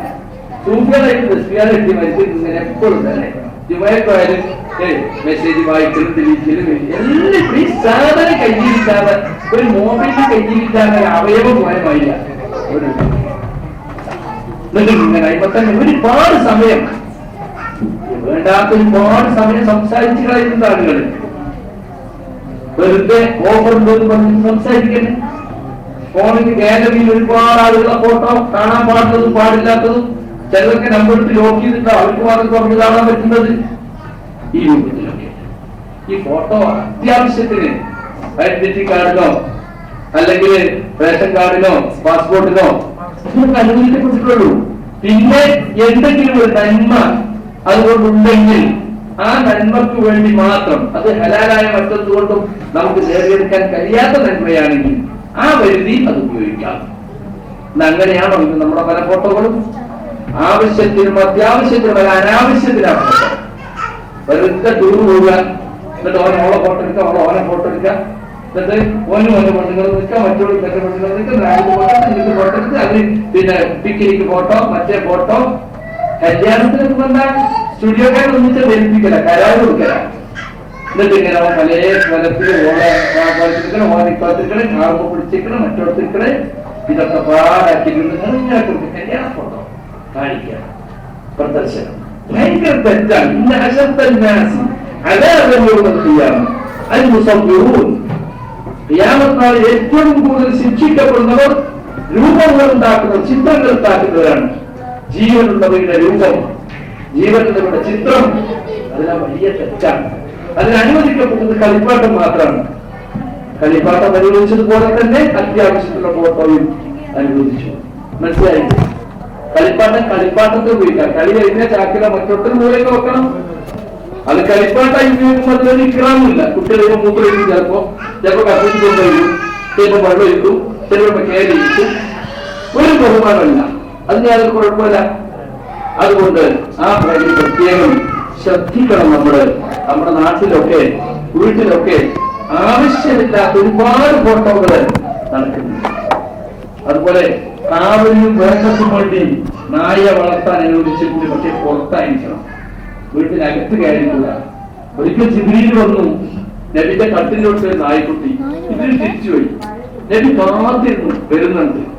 പിറ്റേന്ന് വെച്ച് നിങ്ങൾ ഇന്നലെ ഒരുപാട് ഞാൻ കാത്തല്ലോ, ഞാൻ വന്നു നിങ്ങളുടെ കട്ടിലോട്ട് നായ്ക്കുട്ടി ഉണ്ടായിരുന്നു. അതിന്റെ ആയിഷ നീ കണ്ടില്ലേ? വയനോട് ഞാൻ കണ്ടില്ല. ഇന്നത്തെ പോലെ വാതിലൊന്നും ഇല്ലാത്ത കാലല്ലേ, സൂത് കയറി വന്ന് അതിനുള്ളിൽ കിടന്ന് കണ്ടോ. അപ്പൊ വളരെ ഗൗരവത്തിലെടുക്കേണ്ട ഒരു കാര്യമാണ്. നമ്മുടെ വീട് ഇസ്ലാമീകരിക്കുന്നതിൽ പ്രധാനപ്പെട്ടതാണ്. ഇന്ന് തന്നെ പോയിട്ട് ഷോക്കേസിലുള്ള ജീവനുള്ളവരുടെ രൂപങ്ങളൊക്കെ എടുത്തു മാറ്റുക. കുതിരയും ആനയും കഴുകനും പലരും ഉണ്ടാവും നമ്മളെ വീടുകളിൽ. പറ്റൂല. അതിന്റെ രൂപങ്ങളെല്ലാം റഹ്മത്തിന്റെ മലക്കുകൾ പ്രവേശിക്കുന്നതിന്റെ തടസ്സമാണ്. അത് മനസ്സിലാക്കണം. പിന്നെ നമ്മുടെ വീട്ടിൽ നിന്നും നന്മ മാത്രം ഉണ്ടാകണം. നമ്മുടെ വീട്ടിൽ നിന്ന് ഇറങ്ങിപ്പോകുന്ന നമ്മുടെ ആളുകളുടെ വേഷം, ആൺകുട്ടികളുടെ പെൺകുട്ടികളുടെ ഒക്കെ വേഷം എന്താ?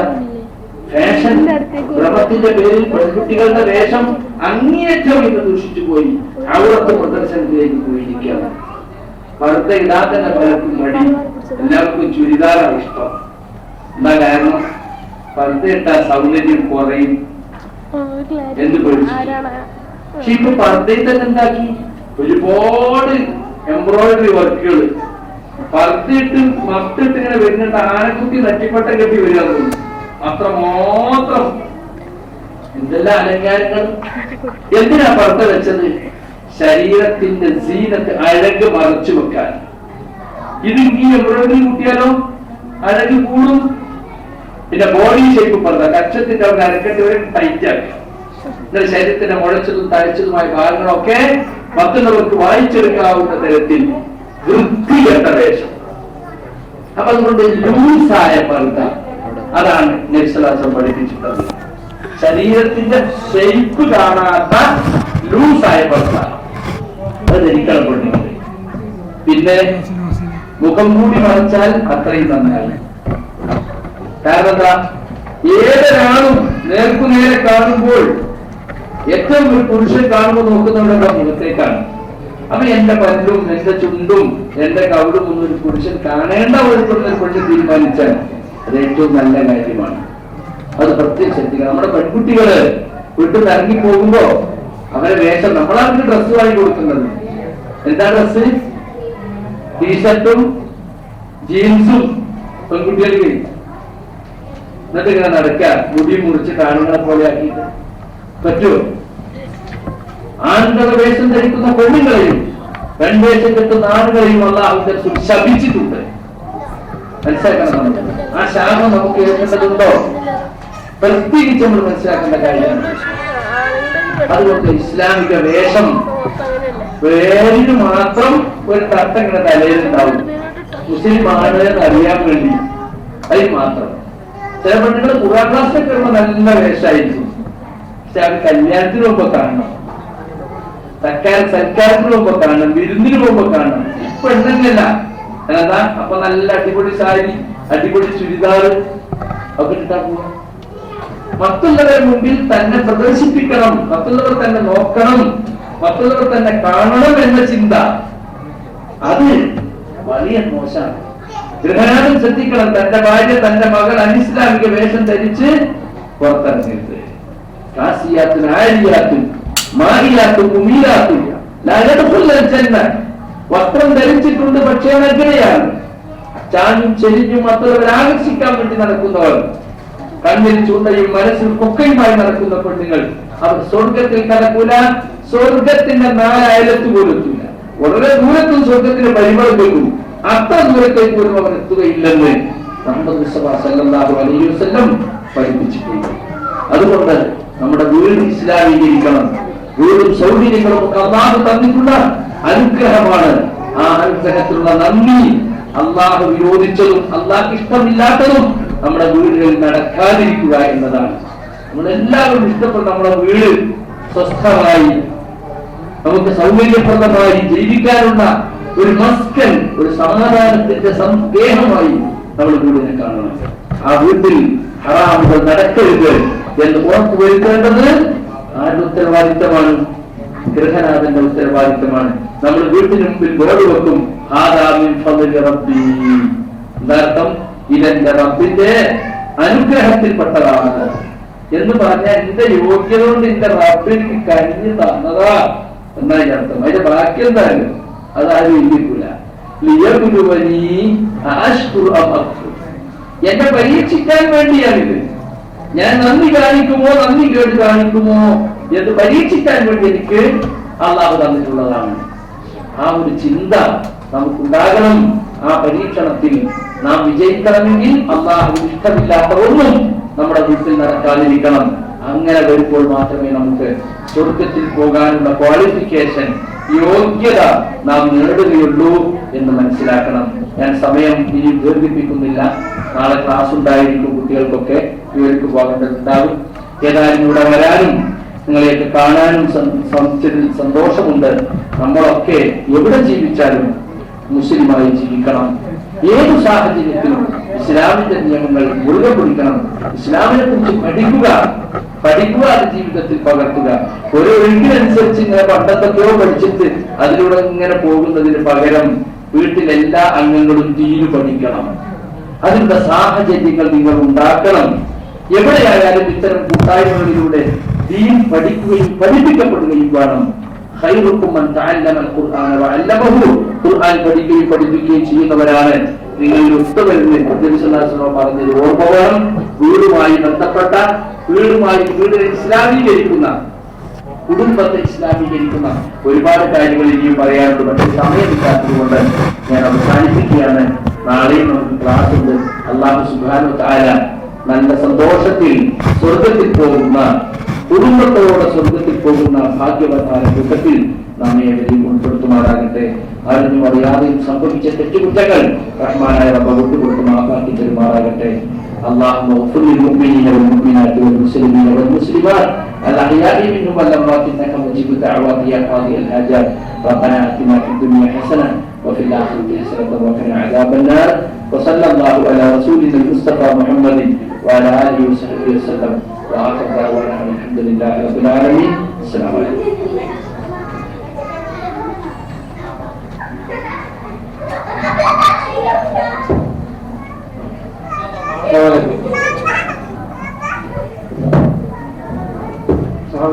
കാര്യങ്ങൾ പറയാനുണ്ട്. ഇൻഷാ അല്ലാഹ് നാളെ 9:30 ഇവിടെ വെച്ചിട്ട് തന്നെ ക്ലാസ് ഉണ്ടായിരിക്കും. പുരുഷന്മാർക്കാണ് ഉദ്ദേശിക്കുന്നത് നാളത്തെ ക്ലാസ്. അഹ്ലുസ് സുന്നയുടെ വിശ്വാസവും വ്യതിയാനവും എന്ന വിഷയത്തിലാണ് ക്ലാസ്. അത് മാത്രമല്ല, ആ ക്ലാസ് ജനറൽ മൗലവിയുടെ പ്രഭാഷണത്തിന് ശേഷം ആർക്കെങ്കിലും സംശയമുണ്ടെങ്കിൽ ആ വിഷയവുമായി ബന്ധപ്പെട്ടിട്ടോ അല്ലെങ്കിൽ പൊതുവെ കാണുന്ന സംശയം ഉണ്ടെങ്കിൽ സംശയ നിവാരണത്തിനുള്ള തുറന്ന അവസരം ഉണ്ടായിരിക്കുന്നതാണ്. പിന്നെ രണ്ടാമത്തെ ഒരു സംഗതി പറയാനുള്ളത്, നമ്മളിവിടെ സെന്ററിൽ സ്ഥിരമായി നടന്നുകൊണ്ടിരിക്കുന്ന ക്ലാസ് ഉണ്ട്. ആ ക്ലാസ് ബുധനാഴ്ച സ്ത്രീകൾക്കും വ്യാഴാഴ്ച പുരുഷന്മാർക്കുമാണ് ഇപ്പോൾ നടന്നുകൊണ്ടിരിക്കുന്നത്. അത് നേരെ അങ്ങോട്ടും ഇങ്ങോട്ടും മാറ്റാൻ പോവാണ്. അതായത് ഇപ്പോൾ സർക്കാരിന്റെ ലീവ് മാറ്റിയതിന്റെ അടിസ്ഥാനത്തിൽ പുരുഷന്മാർക്ക് ബുധനാഴ്ചയും സ്ത്രീകൾക്ക് വ്യാഴാഴ്ചയുമായിട്ട് ക്ലാസ് മാറ്റിയാണ്. അത് പുരുഷന്മാരുടെ സ്ത്രീകളുടെ ക്ലാസ്